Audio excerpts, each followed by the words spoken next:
French psychoanalyst and philosopher Jacques Lacan wrote, "Who, then, is this other to whom I am more attached than to myself, since at the heart of my assent to my own identity it is she who agitates me?" Who is she? Who is this outside agitator who interrupts my assent to my own identity? Voicing another perspective, psychiatrist Erich Fromm, founder of the school of translational analysis, considered that, quote, "The man who is loved by a woman is lucky indeed, but the one to be envied is he who loves, however little he gets in return. How much greater is Dante gazing at Beatrice than Beatrice walking by him in apparent disdain." Is love one of the most supreme, most desirable experiences of human life? Carl Rogers proposed that receiving love in the form of unconditional positive regard was a crucial key to happiness and adjustment. Then Erich Fromm shifted the emphasis from receiving to giving, and proposed that learning the difficult art of love, as he called it, was the essential thing that promised self-realization, emotional satisfaction, and fulfilling insights. Unrequited love, one-sided infatuation, in other words, offers the ideal chance to separate and examine separately these two phenomena, loving on the one hand and being loved on the other.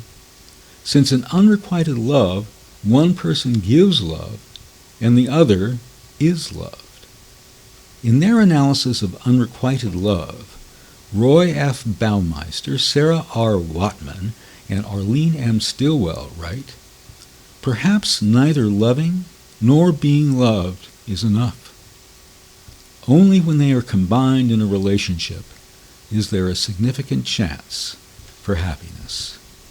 As we presented in detail in our episode on attraction and attractiveness, research shows that although everyone tends to prefer a maximally attractive partner, that attractiveness is the most important factor not only in first encounter, but indeed throughout a relationship. Nevertheless, everyone tends to end up with a partner roughly equal to their own attractiveness. Attractive people, having a broad range of potential interested mates, will tend to choose each other preferentially as romantic partners, leaving less attractive individuals to pair up later, if at all.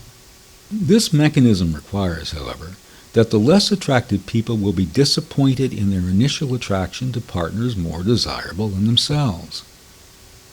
These disappointments are one category of unrequited love experiences. The reason for the unattractive person's rejection often lies in the fact that people are generally not attracted to less desirable others. The rejection also carries with it the symbolic message that the would-be lover lacks sufficient desirable qualities to be a suitable partner for the rejector. Romantic rejection is thus more than a mere frustration of romantic desire. It is a symbolic evaluation of one's deficient worth. In other words, a humiliating blow to one's self-esteem. We shall expand upon these effects later in this episode. Baumeister, Watman, and Stilwell are rare among students of unrequited love in that they attempt to analyze the role of the rejector, the object of the unrequited love or infatuation, instead of the person who is infatuated. They argue that the role of the infatuated party, the would-be lover, is scripted by society and by media, by movies, songs, and TV. So many songs, so many movies about somebody who's in love with someone who doesn't return their love. It's endless. All kinds of stories about that. The rejector, by contrast, has very few scripts to rely on. The rejector is often, and not by choice, cast in the role of the interpersonal villain. The rejector is thus often subject to the mum effect, the reluctance to transmit bad news. On top of that is the fact that the rejector's reluctance to transmit bad news is complemented by the infatuated person's reluctance to hear it. Furthermore, as Rosen, Johnson, and Tesser have observed in a study published in the journal Advances in Social Psychology, people have a hard time transmitting bad news to unattractive others, and most rejectees, that is to say, inappropriately infatuated people, are indeed unattractive. As a side note, in platonic friendships, one partner, especially the less attractive one, often develops romantic feelings while the other does not. Dorothy Tennov was an American psychologist who, in her book Love and Limerence, The Experience of Being in Love, introduced the term limerence. Limerence, which is not exclusively sexual, has been defined in terms of its potentially inspirational effects and in terms of its relation to attachment theory. Psychologist Lynn Wilmot describes limerence as being an involuntary, potentially inspiring state of adoration and attachment involving intrusive and obsessive thoughts, feelings, and behaviors, from euphoria to despair, all of these contingent on perceived emotional reciprocation, that is to say, perceived reciprocation by the object of this person's adoration, etc. So it's the perception that's important in that case, not what is actual. Professor Victor C. DeMonk of the State University of New York suggests that the concept of limerence provides a particular carving up of the semantic domain of love and represents an attempt at a scientific study of the nature of love. Limerence is considered as a cognitive and emotional state of being emotionally attached to or even obsessed with another person, and is typically experienced involuntarily and characterized by a strong desire for reciprocation of one's feeling. Thus, it is a near obsessive form of romantic love. According to well-known British psychologist John Bowlby, attachment theory emphasizes that many of the most intense emotions arise during the formation, the maintenance, the disruption, and the renewal of attachment relationships. Such as, for example, the first attachment relationship is the infant to the mother. First there's detachment, and then there's attachment. In his book, Functional and Dysfunctional Sexual Behavior, a Synthesis of Neuroscience and Comparative Psychology, Anders Ogmo suggested that, quote, the state of limerence is the conscious experience of sexual incentive motivation during attachment formation, a kind of subjective experience of sexual incentive motivation during the intensive pair bonding stage of human affectionate bonding. During the height of limerence, thoughts of the limerent object or person are at once persistent, involuntary, and intrusive. Such intrusive thoughts about the love object appear to be genetically driven. Indeed, limerence is first and foremost a condition of cognitive obsession. This may be caused by low serotonin levels in the brain, comparable to those of people with obsessive-compulsive disorder. All events, associations, stimuli, and experiences return thoughts to the limerent object with unnerving consistency, while conversely, the constant thoughts about the limerent object define all other experiences. If a certain thought has no previous connection with the limerent object, immediately one is made. Limerent fantasy is unsatisfactory unless it is rooted in reality. The reason for this being that the fantasizer may want the fantasy to seem realistic and somewhat possible, as opposed to something that is way off in the clouds and could not be attained by any conceivable means, such as a fascination with an imagined mermaid, as in the story of Melusina. At their most severe, intrusive limerent thoughts can occupy an individual's waking hours completely, resulting, like severe addiction, in significant or complete disruption of the limerent's normal interests and activities, including work and family. For serial limerence, of which there are many, this can result in debilitating lifelong underachievement in school, work, and family life. In an article entitled Exploring the Lived Experience of Limerence, A Journey Toward Authenticity, published in the Qualitative Report Journal, Lynn Wilmot of the University of Sussex and Evie Bentley of Sussex Psychotherapy provided a relatively recent and more detailed perspective on limerence. They define limerence as an acute onset, unexpected, obsessive attachment to one person, the limerent object. They found in their case studies that these themes find relation to unresolved early experiences and attempts at self-actualization.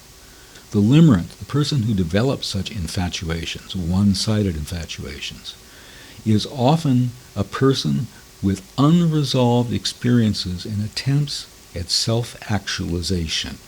Fascinating. They present an interpretive phenomenological analysis to explore the lived experiences of international limerent respondents. The condition's unique and common journey is conceptualized as a limerence trajectory, which is characterized by generally sequential yet overlapping superordinate themes. The condition's unique and common journey is conceptualized in a limerence trajectory, which is characterized by generally sequential yet overlapping superordinate themes. The themes primarily regard experiences of ruminative thinking, free-floating anxiety, and depression temporarily fixated, and the disintegration of the self. These themes are further linked to an inclination to reintegrate unresolved past life experiences and to project to a state of greater authenticity, i.e., being truer to one's inner self. A paradigm shift on the part of the limerent, the infatuated person, is identified in the realization that both a real and an idealized limerent object are involved, which may relate to attachment anxieties. These researchers describe symptomology relating to obsessive-compulsive disorder, addiction, separation anxiety and depression, post-traumatic stress disorder, dissociated states, and maladaptive fantasy. Wilmot and Bentley further associate limerence with limbic brain activity. This underlying physiological component to limerence may explain the ubiquity of the phenomenon across demographics and why, in their words, it defies control. Along with potential comorbidities, it has been recognized that limerent episodes are quick in onset and tend to range from 1 to 7 years on average, with rejection, consummation, that is to say, perceived emotional reciprocation, or transformation, i.e., transference to a new love object, potentially able to end such episodes. However, many episodes do not meet an abrupt ending, but rather they result in prolonged, painful periods of starvation and/or minimal attention, which involves persistent rejection, unreciprocation, or at best, only mixed emotional reciprocation messages from the love object. Wilmot and Bentley's research disclosed 5 themes of limerence. 1. Ruminative thinking. One experimental subject commented, quote, "The rational, non-emotional part of the limerent person recognizes that this emotional state is massively out of proportion, but is seemingly overpowered by the intensity and persistence of this emotional connection, the limerent connection, that is to say, to the love object." 2. Free-floating anxiety and depression temporarily fixated on the love object. 3. Disintegration of the self. One subject defined limerence as elation and despair. 4. Reintegration of past life experiences. The respondents regarded limerence as a reintegration of past life experiences in that they appeared to begin a process of insight and potential self-growth. All respondents focused on locating the cause or triggers for their limerent experiences, with the onset usually described as, quote, "the perfect storm situation." One experimental subject commented, "Although limerence seems to be totally about the love object, it is in fact totally about the person who is limerent." that is to say, the infatuated person. The person experiencing limerence has unmet relational needs, wants, desires, often from childhood, that sometimes crystallize into a laser-focused, intense desire for a single person, the love object, who does not return the love of the limerent, the infatuated person. 5. The respondents regarded limerence as an opportunity to progress to being truer to one's inner being as a more authentic self. Nikki Hayes, in her book Foundations of Psychology, describes limerence as a kind of infatuated, all-absorbing passion which is unrequited. It is this unfulfilled, intense longing for the other person which defines limerence, where the individual becomes, quote, more or less obsessed by that person and spends much of their time fantasizing about them. Limerence may only last if conditions for the attraction leave it unfulfilled. Therefore, occasional intermittent reinforcement is required to support the underlying feelings. Hayes notes, quote, that it is the unobtainable nature of the goal which makes the feeling so powerful, and that it is not uncommon for those to remain in a state of limerence over someone for months and even years. A famous literary example of limerence is provided by the Unrequited Love of Werther for Charlotte in the novel Die Leiden des jungen Werthers by Goethe. Limerence develops and is sustained when there is a certain balance of hope and uncertainty. The basis for limerent hope is not an objective reality, but in reality as it is perceived. The inclination is to sift through nuances of speech and subtleties of behavior for evidence of limerent hope. Adam Phillips, whom Jacques Lacan's biographer Elizabeth Ionesco described as, quote, Britain's foremost writer on psychoanalysis, wrote in his book On Flirtation, lovers, of course, are notoriously frantic epistemologists, second only to paranoiacs and analysts as readers of signs and wonders. They will interpret anything in a way that feeds their hopes and their dreams of love with the unattainable love object. Dorothy Tenoff, and will remind you, she's the person who came up with this neologism, limerence, estimated, based on both questionnaire and interview data, that the average limerent reaction duration from the moment of initiation until a feeling of neutrality is reached to be approximately 3 years. Pathological infatuation has been described by Camille Bruno of the Graduate Program in Mental Health Nursing at Columbia University as, quote, the Blue Angel Syndrome, named after the famous 1929 film directed by Josef von Sternberg.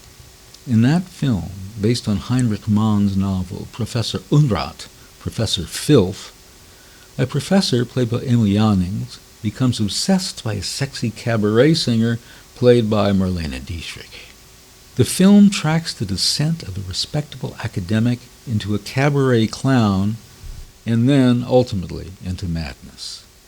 Camille Bruno reminds us that the term masochism has undergone a transformation since it was first introduced solely in relation to sexual perversion by Croft Abing in 1906. She goes on to assert that there is a difference between a normal pattern of falling in love and a masochistic pattern. Such a pattern was discussed by the world's foremost living psychoanalyst, Otto F. Kernberg. According to Kernberg, the difference between a normal pattern of falling in love and a masochistic pattern is that the masochistic personality may be attracted to someone who does not respond to their love.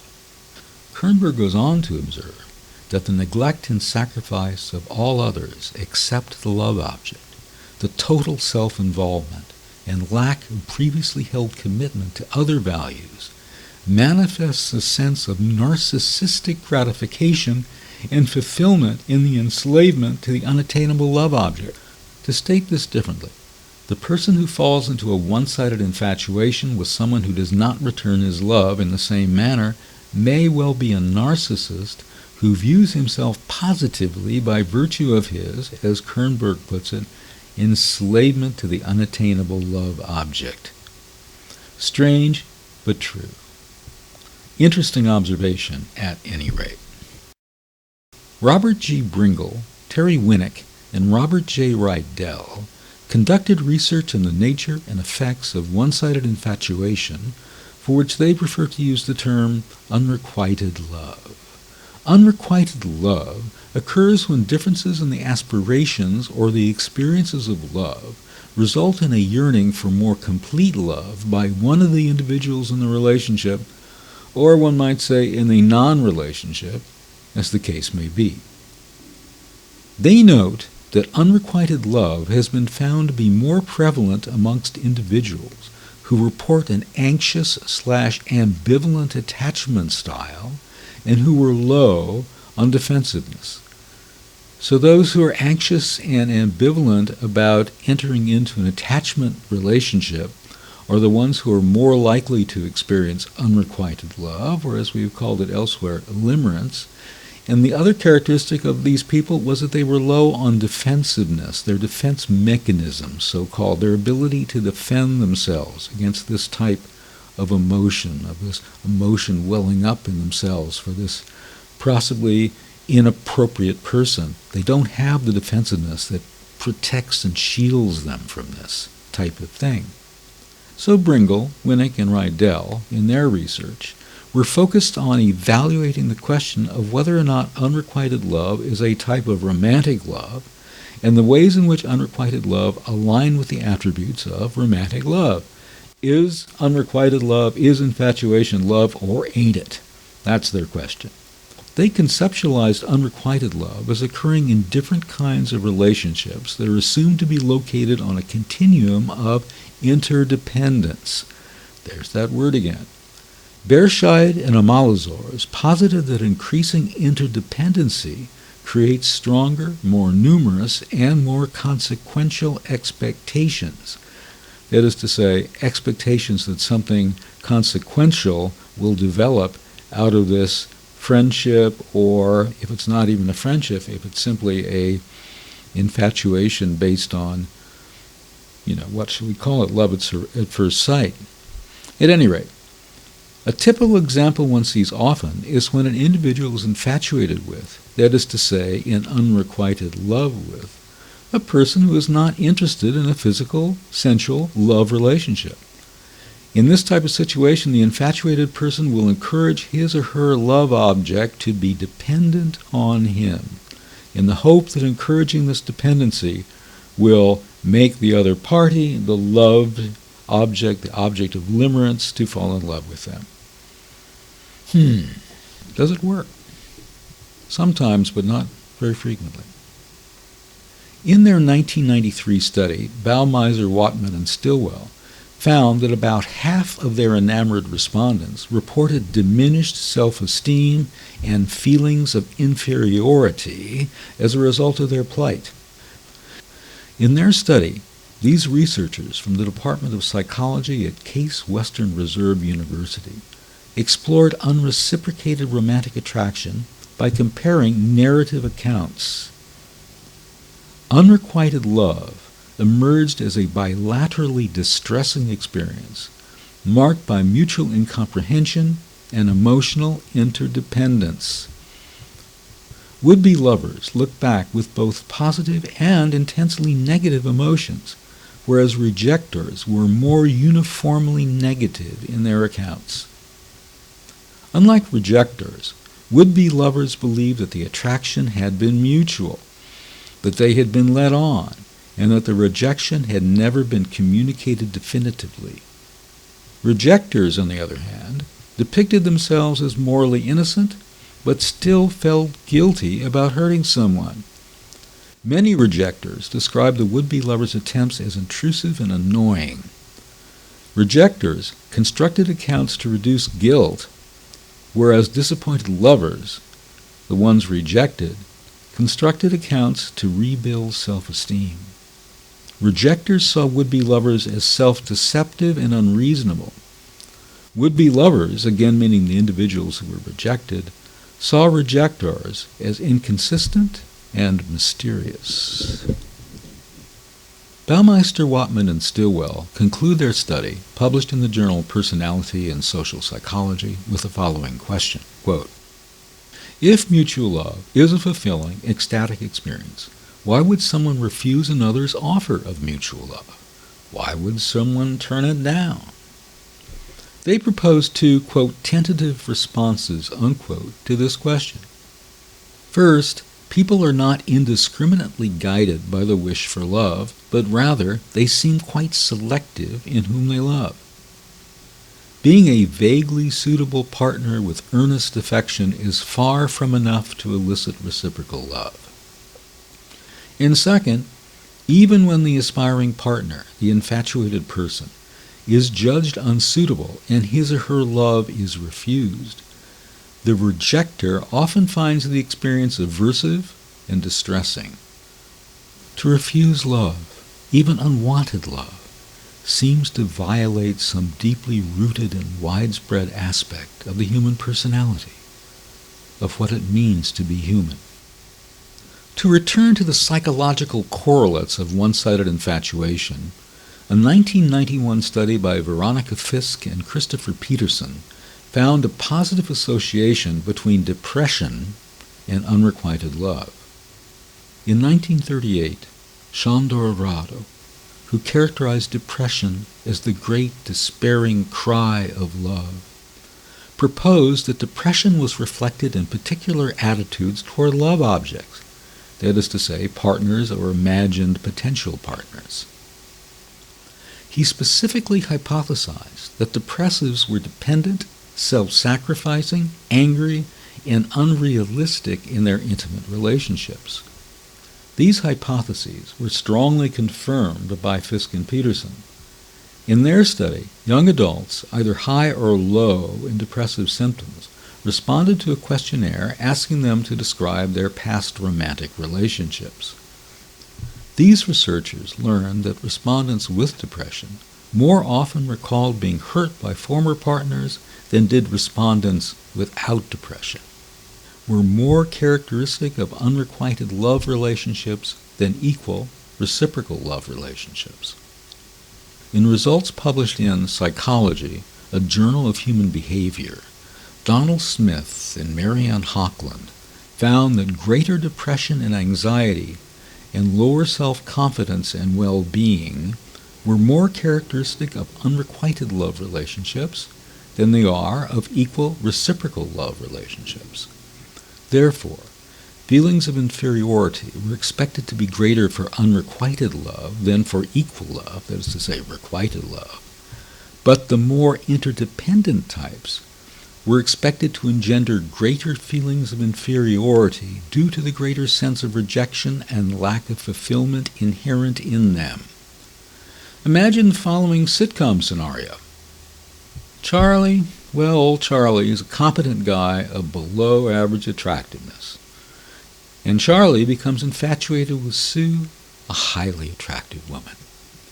Charlie manipulates Sue to feel dependent on him by doing things that Sue does not know how to do or does not want to take the time to learn. It is therefore easier and more efficient for Sue to depend on Charlie to do these things, which Charlie does in the hope that one day Sue will return his love, but she does not. Despite Charlie's competence in certain things, he begins to feel inferior because all his competence will not achieve for him the thing that we all want most of all, love. The thing that we all want most because we are programmed to want it as humans.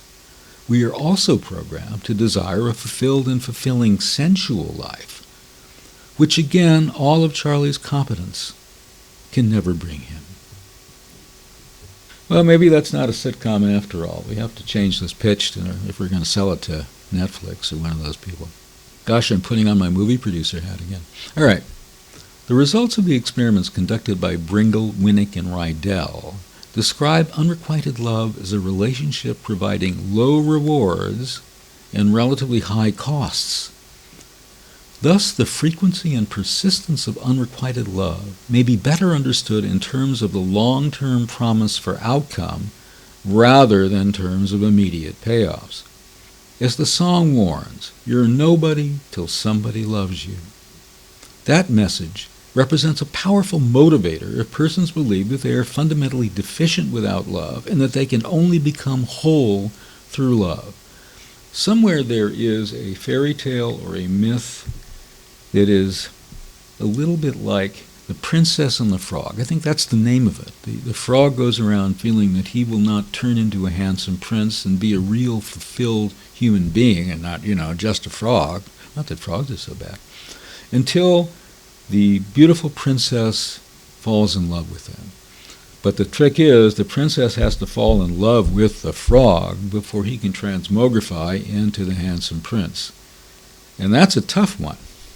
Anyway, thus the plight of enamored persons, particularly in the more interdependent types of unrequited love, as we just discussed, is partially understood not in terms of the immediate net payoffs, e.g., positive and negative feelings, personal and interpersonal fulfillment in their relationship, but in terms of the incentive value of potential payoff as love increases in a relationship. Well, does the probability of potential payoffs really increase in all such situations? And well, not really. And anyway, going back to their research.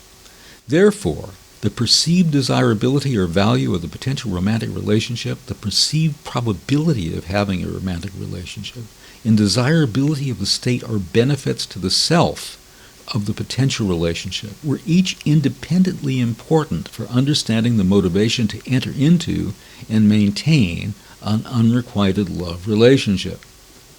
For the enamored, which is to say for the infatuated person, for the limerent, as Tenoff would have called that individual, pursuing the relationship is a high-stakes gamble in which the potential for high payoffs justifies the use of unscrupulous tactics, along with the risk of failure, embarrassment, and lowered self-esteem.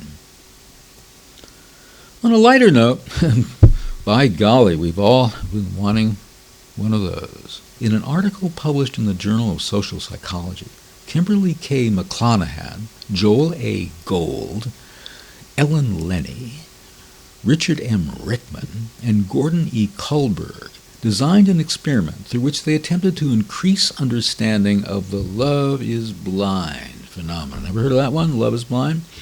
Well, let's check this out.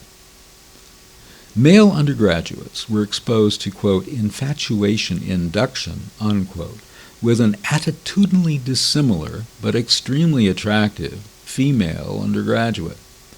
As an example, perhaps the male undergraduate was a lefty and the attractive female undergraduate was a MAGA supporter. The research has found that positive emotional arousal plays a positive role in creating attraction toward the attitudinally dissimilar female. Perhaps even more interesting, evidence was also found that attraction toward the dissimilar other was based not on a distortion by the subjects of her dissimilar attitudes, but rather on a more favorable evaluation of these attitudes. In other words, as far as men are concerned, beautiful women can change their minds about just about anything. This should serve as a lesson for anyone interested in promoting a political cause. Use attractive, sexy, desirable individuals as your spokespersons. Put them on billboards, TV, and online instead of the ugly old farts who usually appear there to talk about politics. They're really insufferable, a lot of them. Well, now that we've described the disease, let's move on to ideas about the cure, or at least the remediation. The remediation of one-sided attraction, unrequited love, and limerence. The website Living with Limerence, posted by a neurologist who prefers to remain anonymous, so I'm not going to name her because she's anonymous or anonyma, outlines a number of steps to help one moderate or reverse infatuation. It's tough when you can't get someone out of your head, they say at this website. At first, infatuation can be a giddy and exhilarating experience. The thrill of attraction, the promise of romance, it's intoxicating. Nothing beats the rush of pleasure when you are with them, and they are happy, and it seems possible that you might be able to start something wonderful. But infatuation has a dark side. Even if the thrills are uplifting, the all-encompassing nature of infatuation can be exhausting. The relentlessness of their presence in your mind, the obsessive need to think about them, be with them, connect with them. It feels like an unhealthy craving. Ever had one of those? It's best not to have one for something really expensive. Let me tell you that. There's some good advice that you're getting here from Explore Ecstatic Sensuality. At any rate, it can be impossible to concentrate on everyday life. Limerence, this website asserts, is an infatuation so profound that it takes over your life and leaves all other concerns in the background. The kind of infatuation that can erode your psychological or even physical health. The tortured artist stereotype exists for a reason. If these extremes of emotion are familiar and seem much more powerful than a simple crush, it is likely, again according to this Living with Limerence website, that you are experiencing limerence. Given the disruptive impact limerence can have on life, it is important to try to take back control and begin to turn down the strength of romantic obsession. So, what practical steps can be taken to manage and reverse infatuation, reverse unrequited love or the tendency toward it, reverse limerence? Okay, here we go. Number 1. Uncertainty is a major driving force for limerence. The first stage for moderating infatuation is to start eliminating the aspects of uncertainty you can control by asking a simple but profound question. What do I really want to happen with this person, with this love object, with whom I'm so infatuated? You may well be rejected. Statistically, that is the likeliest outcome in an inescapable risk of romantic life. But you at least free yourself from the uncertainty of not knowing. When the uncertainty evaporates, the infatuation can sometimes follow surprisingly quickly. And you never know, you might just get lucky. Alternatively, if you have already been rejected, or are in a committed relationship, or if they are unavailable, or if any of the many other possible reasons that a relationship is a bad idea are in play, you have to be honest that it is time to break the infatuation. If you are a limerent for someone unsuitable, you have to accept the truth that you will be better off without them. Sad but true. Yeah, the tantalizing sweetness of forbidden fruit is tempting, but it's pretty miserable to be addicted to it. If you know that a relationship with this person is a dead end, be honest with yourself that you need to let the fantasy die and stop idealizing them. Get on with your life, hopefully not by choosing another unattainable object. Unless, you happen to meet one. Anyway, number 2, understand what's going on in your head. There are 2 big dimensions to infatuation. The first is about who you are as a person. How has your personal history led you to this point? What is it about this other person that connects so potently with you? And why now? What experiences in your past have primed you to respond so powerfully when you met the object of your infatuation? Limerence is best understood as an altered state of mind. The precise people and circumstances that push us into it are unique, but the neurochemistry of reward, pleasure, bonding, and arousal are common to all of us. Once we have flipped into that mental state of romantic obsession, the only way out is to disrupt the habits and thought patterns that have got us stuck in that pattern of reinforcing infatuation. Limerence, therefore, is best understood as an altered state of mind. Idea number 3. Start reversing your mental programming. Idea number 4. Rewrite your own romantic drama. You can do it, We're all in a certain way the authors of our own lives. Be creative about your life, a major theme of this podcast, creativity. Another useful mental tool is to recognize how important stories are to how we understand the world. Number 5, be purposeful. Finally, the best defense against infatuation is not to tackle it directly, but to focus on a larger scale, to develop a clear vision of what matters most to you in life. What kind of life do you want to live? What kind of person do you want to be with? Are you living in a way that helps you realize that dream? Good questions, good techniques, good strategies for someone caught in a one-sided infatuation or unrequited love, or as Dorothy Tenoff called it, limerence. Sounds like something that's sort of black and twisted. No, that's licorice. Okay. Please bear in mind that what I have just articulated in this episode of Explore Ecstatic Sensuality is based on my experience as an object of infatuation by women who are less attractive than myself. It is for this reason that I have chosen unrequited love and limerence as a theme for today's show. And let me take just a second to tell you what's coming up on Explore Ecstatic Sensuality. Next time around, next week, it's cheating. Got to get around to it sometime. Cheating, what the psychologists and psychological research have to tell us about it. It may be somewhat different from what you expect. What causes a person to cheat, if you can talk about that? What are the psychological characteristics of cheaters? And after that, a major program, probably several episodes, on the subject of open relationships and polyamory. Are you ready for that? Okay, here we go. Please explore your own ecstatic sensuality.